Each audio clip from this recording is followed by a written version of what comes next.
At the Maryland Army National Guard's D Company, 278th Brigade Engineer Battalion, located at the Patuxent River Readiness Center in Maryland, the day begins with pre-flight checks of the V-2 Shadow, an unmanned aircraft system, or UAS, that can be rolled out by just one soldier. When the launch order is given, a slingshot sends the Shadow into the sky. And near the launch site are ground control stations, where soldiers fly the aircraft as part of the day's training mission. On the battlefield, we can do real-time surveillance, look at what's taking place on the ground. We can aid troops in contact as far as being able to feed that video back to the command center. They can make their decisions from there. We can do convoy support, make sure nothing gets attacked, or if it does, point out where the enemy is, that sort of thing. For natural disasters, the UAS allows for greater coordination of response efforts.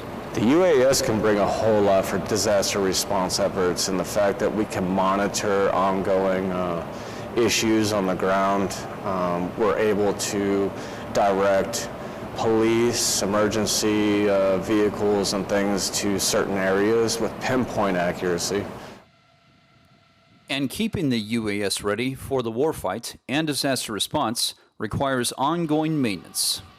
We have daily inspections, we have reoccurring inspections on the aircraft, just regular maintenance like you might do on your automobile, air filters, oil filters, that sort of thing. We have to prepare for flight, load fuel into it. It's not as simple as a normal car when you're putting gas in it, but we have to make sure everything's done properly. From there, we mount it on the launcher, and once we have clearance through tower, we can launch the aircraft. And the importance of UAS missions is never lost on maintainers and operators.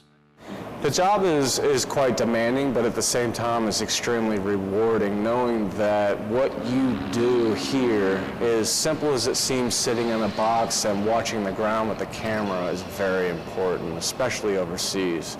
I've been overseas and I've used this system, and I'd like to think at the end of the day that I've saved lives. For National Guard Bureau Public Affairs, I'm Tech Sergeant Erich Smith.